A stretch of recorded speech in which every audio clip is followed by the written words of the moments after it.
Hello guys, welcome back to SHST tutorials. So हम लोग यहाँ पर जो अभी इससे पहले वाला वीडियो था पाइथन फंडामेंटल्स का उसको पढ़ रहे थे। तो पाइथन फंडामेंटल्स में हम लोगों ने कैरेक्टर सेट पढ़ा था, प्लस हम लोगों ने वहाँ पे पढ़े थे टोकन्स। सो टोकन्स में आपके पास में आइडेंटिफायर्स, कीवर्ड्स, लिटरल्स, देन आपके पास में ऑपरेटर्स, पंक्चुएटर्स, ये आपके पास है वहाँ पर हम लोगों ने पढ़े थे। सो ऐसे ही अगर आपको किसी को अगर वो वीडियो छूट गया है तो हम लोग वहाँ पीछे जाके आप रिवाइज कर सकते हैं, यानी पहले वाला वीडियो आप देख सकते हैं। तो आइए, जैसे मैंने उस दिन आपको बताया था, जिनका कंटिन्यू था, तो उनको मैंने बताया था कि ऑपरेटर एक बहुत ही बड़ा अपने आप में एक टॉपिक है, प्लस आपके पास में जो पंक्चुएटर्स लीव आउट हो गए थे तो हम लोग यहाँ पे आज कवर करेंगे। तो शुरू करते हैं ऑपरेटर्स के लिए। तो आज के डिस्कशन में हम लोग ऑपरेटर्स देखेंगे, यानी टाइप ऑफ ऑपरेटर, जिनको बताया गया था पहले से ही कि दो होते हैं, unary operator and binary operator. Then आपके पास में आता है पंक्चुएटर, जो हम लोग यहाँ पर डिस्कस करेंगे। तो ऑपरेटर्स जैसे मैंने आपको डेफिनेशन बता रखी है कि ऑपरेटर्स वो टोकन्स होते हैं जो किसी तरह के एक्शन को ट्रिगर करते हैं, किस तरह के कंप्यूटेशन को, किसी भी तरह के एक्शन को ट्रिगर करते हैं या करने के लिए कहते हैं वेरिएबल्स के साथ में या फिर अदर ऑब्जेक्ट्स के साथ में, जिससे कि कोई एक्सप्रेशन बनता है। तो एक एक्सप्रेशन में आपके पास में जो ऑपरेटर्स होते हैं वो वेरिएबल्स या अदर ऑब्जेक्ट्स के साथ में काम करते हैं और किसी एक पर्टिकुलर एक्शन को ट्रिगर आउट करते हैं। तो यहाँ पर आपके पास में ऑपरेटर टू टाइप के होते हैं, unary operator and binary operator. तो जनरली यूनरी ऑपरेटर उन्हें कहते हैं जो आपके पास में वन ऑपरेंड पे काम करते हैं या सिर्फ वन ऑपरेंड के साथ में काम करते हैं, और बाइनरी ऑपरेटर वो होते हैं जो जनरली आपके पास में टू ऑपरेंड के साथ में काम करते हैं। सो यहाँ पे ऑपरेंड की डेफिनेशन है कि वो वेरिएबल्स या जो ऑब्जेक्ट्स जो एक्सप्रेशन में ऑपरेटर के साथ में यूज होते हैं उन्हें हम लोग ऑपरेंड कहते हैं। तो अगर आप कोई एक्सप्रेशन लिख रहे हैं लाइक a प्लस बी या फिर a माइनस बी या फिर माइनस a, तो यहाँ पे ये जो a एंड b है, यहाँ पे जो a एंड b है, यहाँ पे जो a है, ये ऑपरेंड कहलाएंगे। और ये जो माइनस का साइन है ये आपके पास में कहलाता है ऑपरेटर, या प्लस का साइन जो है उसे हम लोग कहते हैं ऑपरेटर। सो अब आपके पास में आता है टॉपिक यूनरी ऑपरेटर। तो यूनरी ऑपरेटर की एक कॉमन सी डेफिनेशन है जो आपके पास में रहती है कि अगर जो ऑपरेटर केवल एक वेरिएबल या वैसे ही किसी एक ऑब्जेक्ट के साथ में काम करें एक्सप्रेशन बनाने के लिए, उन्हें हम लोग कहते हैं यूनरी ऑपरेटर। सो या फिर हम लोग यहाँ पे कह सकते हैं एक और डेफिनेशन जो ज़्यादा इजी पड़ती है कि जो ऑपरेटर्स केवल एक ऑपरेंड का यूज करते हैं, केवल एक ऑपरेंड का यूज करते हैं, सिंगल ऑपरेंड का यूज करते हैं, उन्हें हम लोग कहते हैं यूनरी ऑपरेटर। सो यूनरी ऑपरेटर के कुछ एग्जाम्पल आपके पास में यहाँ पर हैं, जैसे कि यूनरी का plus, unary minus and not का sign. So not logical negation जो आपके पास में रहता है, ये लॉजिकल नेगेशन आपके पास में किसी भी जो बूलियन वैल्यू होती है उसे रिवर्स कर सकता है। अगर बूलियन वैल्यू ट्रू है तो फॉल्स में कन्वर्ट कर देगा, और अगर फॉल्स है तो ट्रू में कन्वर्ट कर देगा। सो बताने से अच्छा है करके दिखाते हैं। जैसे कि आप यहाँ देख सकते हैं कि ये मेरा पाइथन आइडल है, आईडीएलई। सो ये मेरे पास में जो हिस्सा खुला हुआ है शेल है, ठीक है। मैं शेल पे काम करूंगा आज फिलहाल, स्क्रिप्ट में नहीं करने वाला। तो अगर मैं लिखता हूँ यहाँ पे a is equal to 5 like this, and अगर मैं लिखता हूँ इसी चीज को प्रिंट एंड इसमें लिख देते हैं माइनस साइन देन a। सो ये a की वैल्यू प्रिंट करेगा लेकिन माइनस साइन के साथ में। सो लाइक दिस, ये आपके पास में यूनरी माइनस का काम हो गया। और अगर मैं इसी को लिखता हूँ प्रिंट प्लस a, तो ये सिर्फ नॉर्मल सा साइन यानी 5 लिख देगा, इसके पहले ऑलरेडी आप मान सकते हैं कि वहां पर प्लस लगा हुआ है। देन द नॉट, तो नॉट आपके पास में रहता है कि नॉट अगर मैंने लिखा ट्रू, तो ट्रू का नॉट आंसर आता है फॉल्स, यानी जो ट्रू है वो आपके पास में बूलियन वैल्यू है, और इस बूलियन वैल्यू का जो रिवर्स है यानी नॉट अगर आप करते हैं तो फॉल्स आएगा। और यहीं पे अगर आप नॉट फॉल्स लिख देते हैं तो आंसर आएगा ट्रू। ये जस्ट अपने अपोजिट करते हैं, जो भी आपका जो आएगा उसका जस्ट अपोजिट हो जाएगा नॉट करने के लिए अगर आप नॉट यूज करेंगे। सो ये तो हो गया नॉट। देन आपके पास में नेक्स्ट आते हैं बाइनरी ऑपरेटर्स। सो बाइनरी ऑपरेटर्स की डेफिनेशन थी वैसे ही हम लोग सेम टू सेम कह सकते हैं जो यूनरी ऑपरेटर की थी, कि वो ऑपरेटर्स जो केवल 2 वेरिएबल्स का यूज करें या उसके जैसे ऑब्जेक्ट्स का एक्सप्रेशन बनाने के लिए, उन्हें हम लोग कहते हैं बाइनरी ऑपरेटर्स। या फिर वो ऑपरेटर्स जो केवल 2 ऑपरेंड्स का यूज करें, उन्हें हम लोग कहते हैं बाइनरी ऑपरेटर्स। सो ये ऑपरेटर्स का टॉपिक बहुत ज़्यादा वास्ट है, क्लास कंटिन्यू करिएगा, मजा आएगा। तो अभी हम लोग आगे बढ़ते हैं। आपके पास में कुछ बाइनरी ऑपरेटर्स हम लोग यहाँ पढ़ने वाले हैं। उनमें पहला है अरिथमेटिक ऑपरेटर्स, दूसरा है आइडेंटिटी ऑपरेटर, तीसरा है रिलेशनल, फोर्थ है ऑगमेंटेड असाइनमेंट ऑपरेटर्स, जिन्हें हम लोग असाइनमेंट ऑपरेटर्स भी कहते हैं। यानी अगर हम ऑगमेंटेड ना भी लगाएं तो भी चलेगा। And the next thing is logical operators, the next one is membership operators. So इतने आपके पास हम लोग यहाँ पढ़ने वाले हैं, बेसिकली 6। ठीक है, सो यहाँ पर शुरू करते हैं अरिथमेटिक ऑपरेटर से। पिछली बार जो आपका पहला वीडियो था पाइथन फंडामेंटल का, मैंने उसमें डिस्क्राइब किया था। सो पाइथन फंडामेंटल से अब थोड़ा सा आगे बढ़ते हैं। यहाँ पे जो हम लोग ऑपरेटर यूज करेंगे उसमें पहला है addition, then subtraction, multiplication, division, floor division, modulus and the exponent. तो यहाँ पे कैसे मुझे थोड़ा सा वर्क एक्सप्लेन करने हैं, वो ये हैं, आपको प्लस का मालूम होता है, एडिशन क्या होता है, सब्ट्रैक्शन क्या होता है, मल्टीप्लिकेशन क्या होता है, ये आपको मालूम है। ठीक है, देन द डिवीजन। डिवीजन में आंसर जो यहाँ पे आएगा फिलहाल वो आएगा फ्लोट फॉर्म में। सो फ्लोट डेट टाइप में जो आंसर आता है वो आपके पास जल्दी दिखाया जाता है कि आपके पास में विद डेसिमल आता है। यानी लाइक अगर हम कहते हैं कि आप 5 डिवाइड बाई 2 कर रहे हैं, तो इसका आंसर जो आएगा वो आएगा 2.5 लाइक दिस। वैसे हमारे पास में फ्लोर डिवीजन होता है। फ्लोर डिवीजन केवल और केवल क्वोशिएंट शो करता है, सिर्फ और सिर्फ क्वोशिएंट। ठीक है, सो यहाँ पे अगर हम लोग कहते हैं, तो अगर आपने 5/2 लिखा होगा तो इसका जनरल आंसर आएगा 2। ये आपके पास में मॉडुलस है।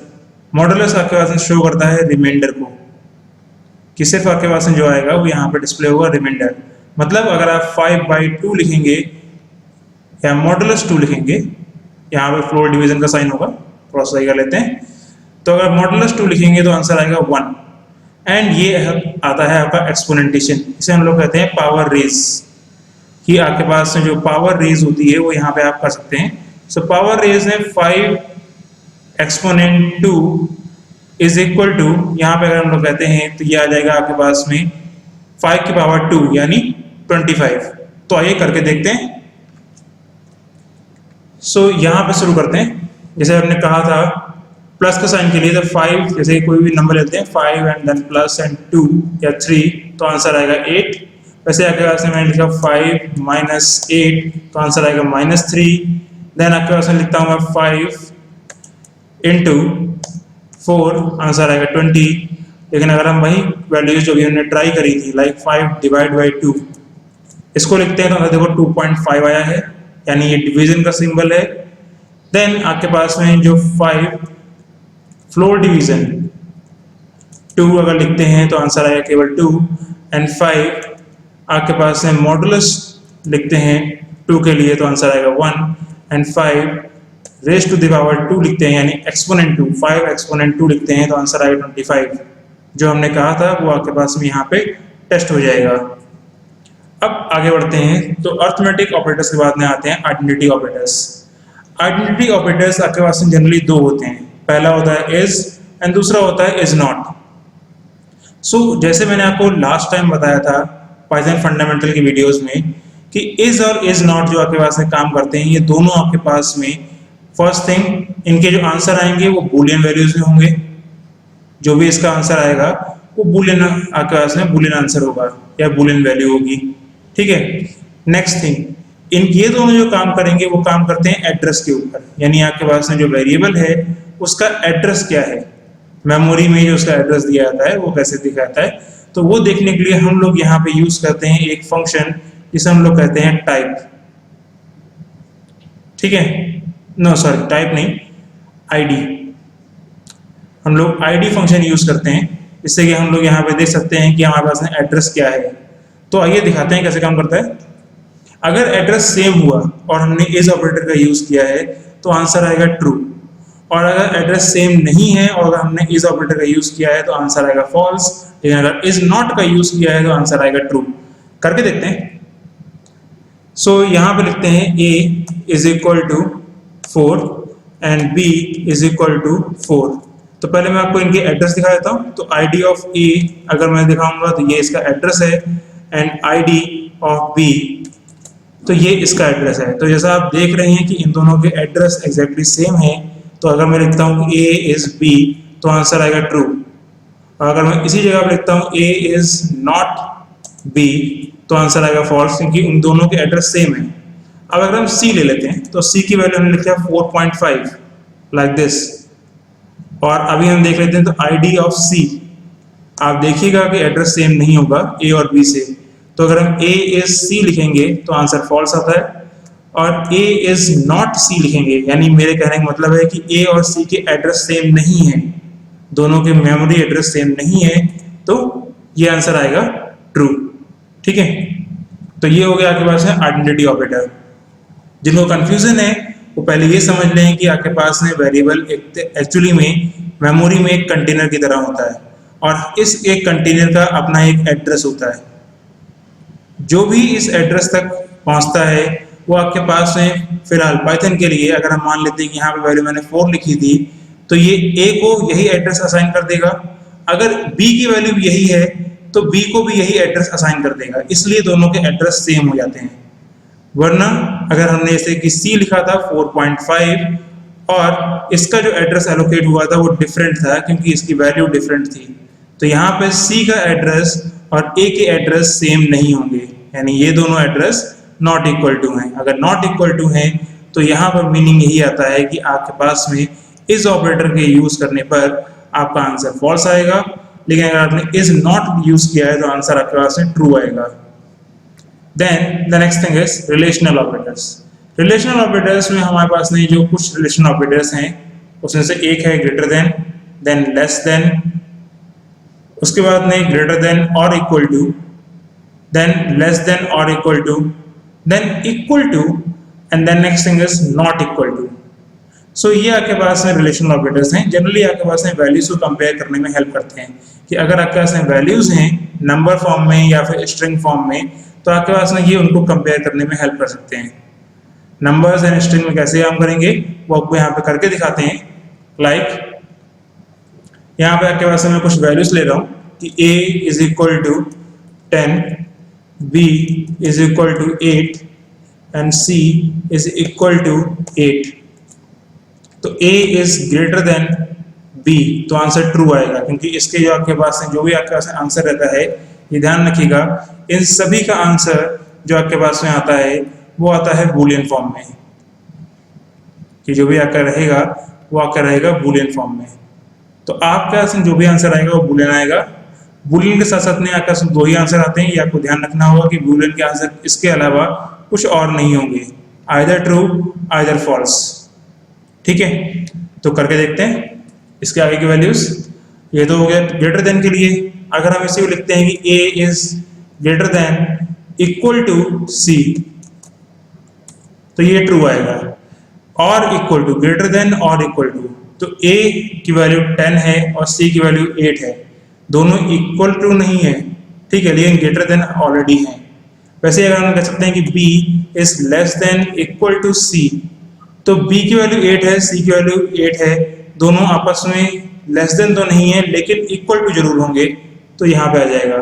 वैसे अगर हम लोग कहते हैं कि b is equal to c तो ये ट्रू आएगा, एंड b या फिर कह सकते हैं c is not equal to a तो ये भी ट्रू आएगा, क्योंकि c की वैल्यू 8 है और a की वैल्यू 10 है, जो कि आपस में इक्वल नहीं है। ठीक है, तो ये आपके पास आपके रिलेशनल ऑपरेटर हो गए। आप बाकी को ट्राई कर सकते हैं पाइथन आइडल पे अगर आपने इंस्टॉल कर लिया है तो। Then the next thing is आपके पास में आते हैं ऑगमेंटेड असाइनमेंट ऑपरेटर्स। इनको हम लोग असाइनमेंट ऑपरेटर्स भी कहते हैं, और जो यहाँ पे हम लोग यूज करेंगे उनमें एक है असाइनमेंट ऑपरेटर। तो असाइनमेंट ऑपरेटर आपने अभी देख रखा है कि ज्यादातर ये वेरिएबल में वैल्यू असाइन करने के काम आता है। कि अगर हमने लिखा है a इज इक्वल टू 5 तो ये राइट हैंड साइड की वैल्यू को लेफ्ट हैंड साइड के वेरिएबल ने असाइन कर देता है, यानी अब a की वैल्यू एज अ 5 इंडिकेट हो सकती है, यानी 5 को अगर आपको यूज करना है तो आप a के थ्रू भी उसको यूज कर सकते हैं। देन आपके पास में आता है असाइन सम। तो असाइन सम जैसी जो चीज है वो तब आपके पास में काम आती है कि अगर आपके पास में ये करना हो, a is equal to a plus 5, आपको a की वैल्यू में ही कुछ इंक्रीमेंट करना है और वापस a की वैल्यू में ही स्टोर कर देना है। तो अगर आपको ऐसा करना है तो आप इसकी जगह पे आप ये कर सकते हैं कि a प्लस इक्वल टू 5। सो अब आपके पास में ये वैल्यू और ये हिस्सा बराबर आएगा। Then the next thing is assign difference. So assign difference same काम करता है असाइन सम की तरह। Then assign product exactly same, assign quotient exactly same, then assign floor division ये भी सेम तरीके से काम करता है, और असाइन रिमाइंडर ये भी सेम तरीके से काम करता है। Then last one assign exponent, ये भी आपके पास में जैसे अभी आपने असाइन सम देखा था ये वैसे ही काम करता है। तो इसके एग्जांपल्स करके दिखाना ज़्यादा बेटर रहते हैं। तो एग्जांपल्स के लिए आप यहाँ पे आइए। जैसे अगर मैंने लिखा है कि a is equal to 56 and अगर मैं चाहता हूँ कि a equal to a plus 9 हो जाए, यानी 56 plus 9 is 65। So if we want to a as 65 तो ये ऐसे हो सकता था। लेकिन अगर हम चाहते हैं कि अब इसमें भी प्लस 5 हो जाए तो हम इसको ऐसे भी लिख सकते हैं कि a plus equal to and then 5। तो 65 प्लस 5 करेगा यानी 70। So that's the answer. So ये ऑगमेंटेड असाइनमेंट ऑपरेटर या असाइनमेंट ऑपरेटर का यूज है यहाँ पर, ठीक है। देन अगर आप चाहें तो इसके अलावा आप ट्राई कर सकते हैं, जैसे कि मैं अभी ट्राई करने जा रहा हूँ फ्लोर डिवीजन को, ए के लिए ट्राई करूंगा। So a floor division equal to, gap नहीं होना चाहिए, ध्यान रखिएगा कोई गैप नहीं होगा बीच में, दोनों ऑपरेटर्स बीच में, यानी फ्लोर डिवीजन ऑपरेटर और इक्वल टू ऑपरेटर बीच में कोई गैप नहीं होना चाहिए। अगर किया तो प्रॉब्लम आएगा, ठीक है। तो floor division augmented assignment operator. Then आपके पास में नेक्स्ट आता है कि अगर हम कहते हैं 5 के लिए तो ये सिर्फ फ्लोर डिवीजन करेगा। सो ए की वैल्यू कितनी हो जाएगी 14, क्योंकि ये 14 टाइम कैंसिल हो जाएगा। वैसे अगर हम ए कहते हैं कि ए रिमाइंडर इक्वल टू एंड 2 लिख देते हैं तो अब ए की वैल्यू 0 हो जाएगी, क्योंकि 2 के साथ में अगर 14 का डिवाइड करोगे तो रिमाइंडर 0 आता है और आपने ए की वैल्यू क्या कर दी है 0 कर दी है। सो that's the use of augmented assignment operator. Now, the next thing is logical operators. Generally हम लोग दो यूज करते हैं, and operator and or operator. Simple से हैं, बहुत ही आसान सा काम है।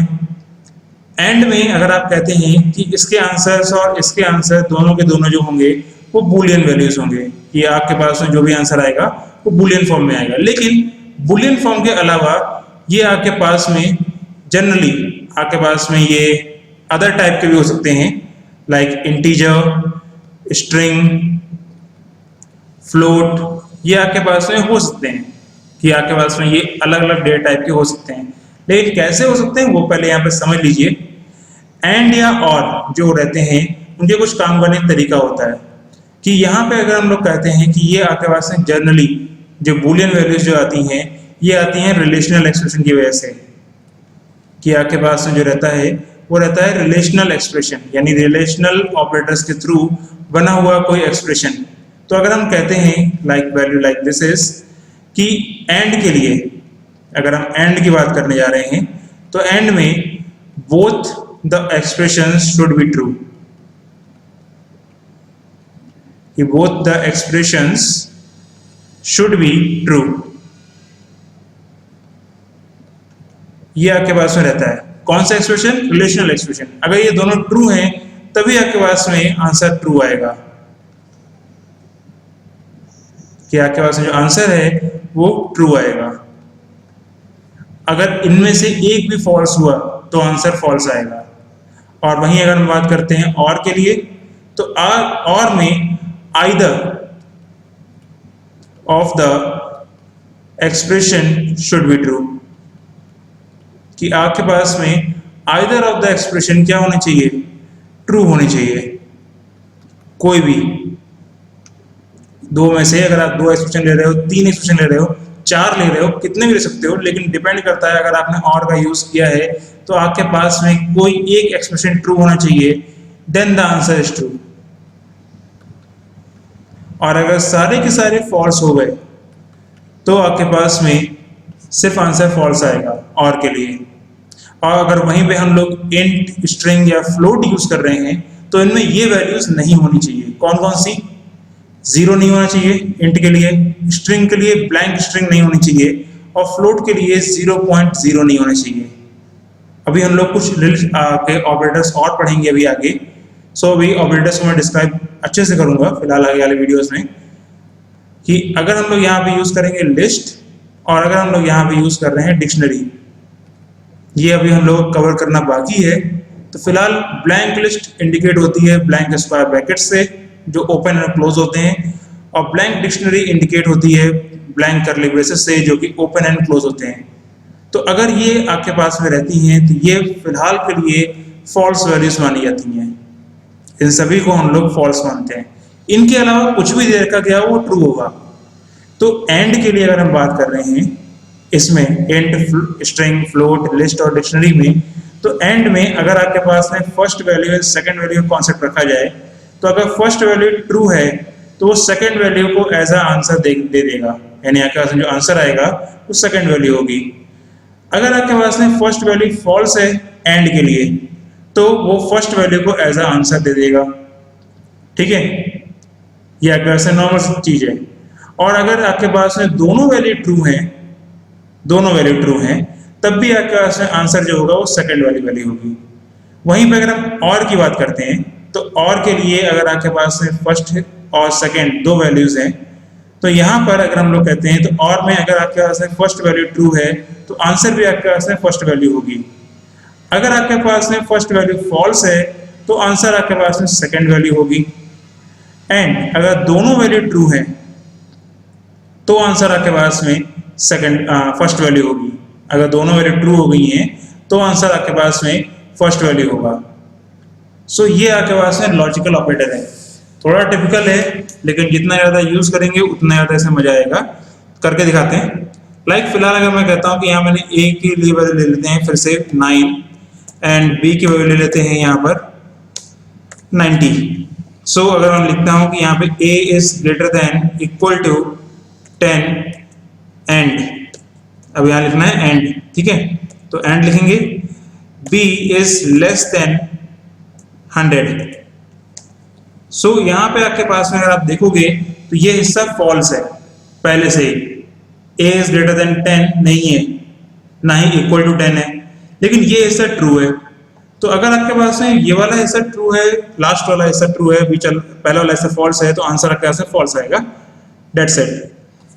और अगर हम लोग इसी को थोड़ा सा चेंज कर दें कि a is greater than equal to 9 and b is less than 100, यानी अब दोनों हिस्से में ट्रू करने जा रहा हूं एंड के लिए, तो आंसर आपके पास में ट्रू आएगा। लेकिन अगर मैं इसी वाले क्वेश्चन को यहाँ पर कॉपी करके यहाँ पेस्ट करते हैं और यहाँ पे एंड की जगह पे सिर्फ और लिख देते हैं, तो अब यहाँ पे ये आंसर जो आएगा वो जस्ट उल्टा होगा, ट्रू। ठीक है, जब तक दोनों आंसर्स फॉल्स नहीं होंगे ये इसके लिए आंसर फॉल्स नहीं होने वाला। मतलब अगर मुझे ये करना है कि a is greater than equal to 10 and और b is greater than 100, less than नहीं, ग्रेटर देन 100 कर देते हैं। ठीक है, तो अब ये दोनों इससे फॉल्स है। a की वैल्यू 10 के बराबर नहीं है, ना ही उससे ग्रेटर देन है, ना ही, और b की वैल्यू 100 से बड़ी नहीं है, तो ये हिस्सा फॉल्स आएगा। जैसे मैंने कहा था कि आप इंट, स्ट्रिंग, फ्लोट, लिस्ट और डिक्शनरीज का यूज कर सकते हैं, तो वैसे आप यहाँ पे देख सकते हैं कि अगर मैं यहाँ पे ब्लैंक स्ट्रिंग यूज कर रहा हूँ, यदि ब्लैंक स्ट्रिंग का सिंबल हो गया, और का यूज करते हैं, और आपके पास में आता है नेक्स्ट वैल्यू जो आपके पास में आएगी वो आएगी 0। पहला वाला हिस्सा फॉल्स है, दूसरा वाला हिस्सा ही फॉल्स है, तो आंसर आपके पास में दूसरा वाला हिस्सा होगा। देखिए 0 है, ये और के लिए। लेकिन अगर मैं इसी को ऐसे लिखता हूँ कि ब्लैंक स्ट्रिंग और की जगह पे एंड लिख देते हैं 0, तो अब आपके पास में पहला वाला हिस्सा फॉल्स है, तो आंसर भी आपके पास में पहला वाला हिस्सा ही होगा जो कि मैंने आपको बताया था।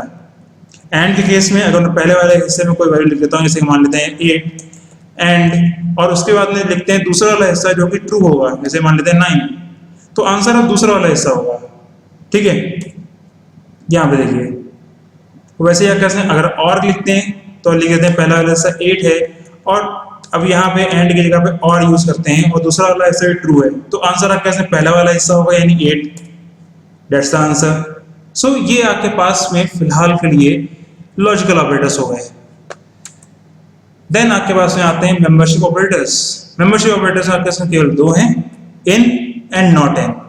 इन दोनों के आंसर भी आपके पास में जो रहते हैं वो रहते हैं बूलियन फॉर्म में, यानी आपके पास में जो आंसर आएगा वो या ट्रू आएगा या फॉल्स आएगा। लेकिन ये जनरली काम करते हैं सीक्वेंस के ऊपर कि आपके पास में कोई सीक्वेंस होना चाहिए। तो सीक्वेंस आपके पास में या तो स्ट्रिंग होता है या लिस्ट होती है या आप डिक्शनरी का भी यूज कर सकते हो। और कहीं कहीं पर एक चीज और होती है जिसे हम लोग कहते हैं ट्यूपल। ठीक है, तो ये आपके पास सीक्वेंस है। तो मैं यहाँ पे स्ट्रिंग के साथ में इनका यूज एंड नॉट इनका यूज करके दिखाऊंगा, लेकिन उससे पहले ये समझिए होता क्या है।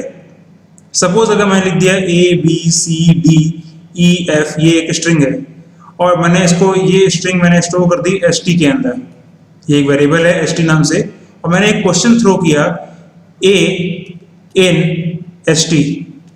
ये इन जो मैंने यूज किया है ST के लिए, अगर ये जो A है वो इस ST के अंदर होगा जो कि है, तो इसका आंसर आपके पास में ट्रू आएगा। और अगर हम लोग यहीं पर ये कैपिटल A लिख के भेज देते हैं, जैसे मैंने बताया था पाइथन एक कैरेक्टर स्पेसिफिक लैंग्वेज है, वो स्मॉल a को अलग मानती है और कैपिटल A को अलग। तो कैपिटल A इस पूरी स्ट्रिंग में कहीं नहीं है, तो इस बेचारे का आंसर आएगा फॉल्स। लेकिन अगर हम इसी को ऐसे लिख के भेज दें कि नॉट इन ST, तो इसका आंसर आएगा आपके पास में ट्रू। सो ये आपके पास से मेंबरशिप ऑपरेटर हो गए। दिखाते हैं कैसे काम करता है। जैसे मैंने कहा था कि मैं एक ST नाम का वेरिएबल लेते हैं और उसके अंदर ABCDEF हो गया। देन आपके पास में A, नॉर्मली आपको ऐसे नहीं लिखना है, आपको स्ट्रिंग फॉर्मेशन लिखना होगा सिंगल कोट्स के अंदर, इन ST, ये ट्रू दिखाएगा। लेकिन अगर मैं कैपिटल A कर देता हूँ इन ST, तो ये फॉल्स दिखाएगा। लेकिन अगर मैं इसी को कैपिटल A को यहाँ पर लिख देते हैं नॉट इन ST, तो ये आपके पास में ट्रू दिखाएगा, जैसे मैंने आपको समझाया था अभी थोड़ी देर पहले। ठीक है, तो ये आपके पास में आके वीडियो हो गया, यहाँ पे वीडियो आके एक्सप्लेनेशन हो गया। अब जो लास्ट टॉपिक बचा है हमारे पास में वो है पंक्चुएटर्स। सो बेसिकली पंक्चुएटर्स आपके पास सिंबल्स होते हैं जो आपके पास में आके प्रोग्रामिंग सेंटेंस को एक स्ट्रक्चर या फिर रिदम प्रोवाइड कराते हैं। तो आपके पास एम्फेसिस हो जाता है आपके एक्सप्रेशन पे, स्टेटमेंट्स पे और प्रोग्राम स्ट्रक्चर पे। जैसे कि अभी आप कुछ देर बाद यहाँ पे देखेंगे जब हम लोग यहाँ पे लूप्स पढ़ेंगे। लूप्स मतलब होता है आइटरेशन स्टेटमेंट्स। सो फिलहाल आपके पास में जैसे कि आपको बताया गया था कि जब हम लोग यहाँ पे पढ़ेंगे तो आपके पास में यहाँ पे कई सारे सिंबल्स आएंगे। तो यहाँ पे कुछ पंक्चुएटर्स जो आपके पास में रहते हैं, अभी आपने सिंगल कोट्स देख लिया, फिर आपके पास में डबल कोट्स होते हैं, हैश सिंबल होता है, फिर आपके पास में स्लैश है, बैक स्लैश है, open and close round brackets, curly braces, square brackets, at the rate का symbol, comma, dot and the colon. ठीक है, तो यहाँ पे आपके पास ये सारी चीजें आपके पास रहती हैं और इनका हम यूज कैसे करेंगे ये भी हम लोग आगे देखेंगे। लेकिन ये पंक्चुएटर्स क्यों कहते हैं, क्योंकि ये आपके पास में आपके सेंटेंस को कहीं ना कहीं हॉल्ट करते हैं, रोकते हैं, और उसके बाद में आपकी जो कोड है उसको एक प्रॉपर रिदम देते हैं। इनमें से सबसे ज्यादा यूज होने वाले सिंबल्स आपके पास बहुत सारे हैं, लाइक आपके पास single quotes and double quotes तो बहुत बार यूज होते हैं। आप इसका यूज भी करेंगे जो कमेंट समझाया जाएगा आपको। देन आपके पास ये बैक स्लैश का सिंबल जनरली न्यू लाइन के लिए काम आता है। जनरली हम लोग देखेंगे कि अगर आपके पास में ये जो आपके पास में बैक स्लैश है, इसको हम लोग एक तरीके से बहुत जगह पे यूज करेंगे। तो क्या बहुत सारी जगह हैं वो हम लोग आगे वाले वीडियोस में देखेंगे, यहाँ पे नहीं बताने वाला क्योंकि सस्पेंस खत्म हो जाएगा, फिर हो सकता है आप लोग पढ़ें भी नहीं। सो आगे बढ़ते हैं। यहाँ पे आपके जो पंक्चुएटर्स हैं ये आपके पास लास्ट टॉपिक है। अगर आपको ये वीडियो समझ में आया है तो please like my channel, subscribe my channel and share the video as much as you can. So आज के लिए इतना ही। थैंक यू, नेक्स्ट वन पे मिलते हैं।